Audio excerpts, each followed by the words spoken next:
ختم الله على قلوبهم وعلى سمعهم وعلى أبصارهم غشاوة ولهم عذاب أليم. தொடர்ந்து பாவம் செய்யக்கூடியவர்களுடைய உள்ளங்களை இறைவன் முத்திரை இடுகிறான், சீல் வைக்கிறான்.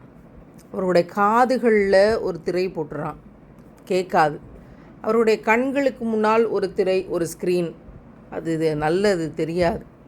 நல்லவை எதுவும் காதில் உள்ளே போகாமல் நல்லதை எதையும் பார்க்க முடியாத மாதிரி, உள்ளம் இறைவனுடைய வெளிச்சத்தை அடைய முடியாத மாதிரி ஒரு இடத்துல இறைவன் சீல் வைக்கிறேன்னு சொல்கிறான்.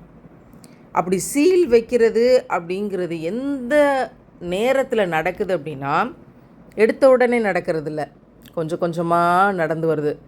மனிதன் ஒரு தப்பு பண்ணுறான், ஒரு பொய் சொல்கிறான். அவனுடைய உள்ளத்தில் அந்த பொய் என்கிற பாவத்தின் காரணமான ஒரு கரும்புள்ளி, ஒரு சின்ன புள்ளி விழுகுது. அடுத்து மறுபடியும் பொய் சொல்கிறான், அந்த புள்ளி பெருசாகுது. மறுபடியும் பொய் சொல்கிறான், அந்த புள்ளி பெருசாகிக்கிட்டே இருக்குது.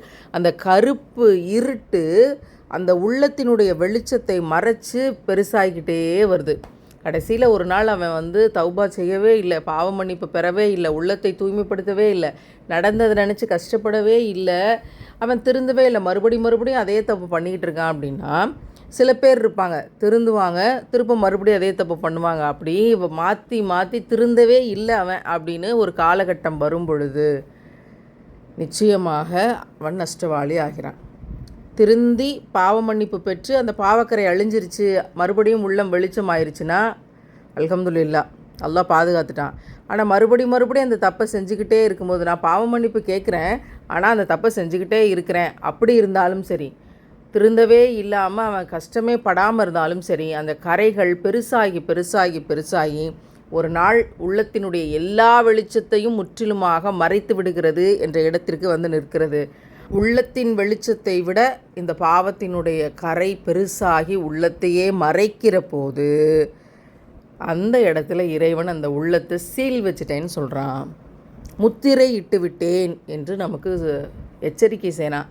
அந்த முத்திரை இட்ட இதயம் எந்த கெட்ட விஷயமும் வெளியே போக முடியாது, எந்த நல்ல விஷயமும் உள்ளே வர முடியாதுங்கிற இடத்துக்கு போயிடும். அவருடைய செவிகளில் திரை இருக்கும், எந்த நல்ல விஷயமும் அவன் காதில் கேட்காது, எந்த நல்ல விஷயமும் அதுக்குள்ளே போக முடியாது, கண்ணில் திரை விழுந்துடும், எந்த நல்ல விஷயத்தையும் அவனால் பார்க்க முடியாது. இப்படிப்பட்டவர்கள் மிக கடுமையான கொடுமைக்கு நரகத்தில் ஆளாக்கப்படுகிறார்கள். வல்ல ரஹ்மான் இவை அனைத்திலிருந்தும் நம்மை பாதுகாப்பானாக.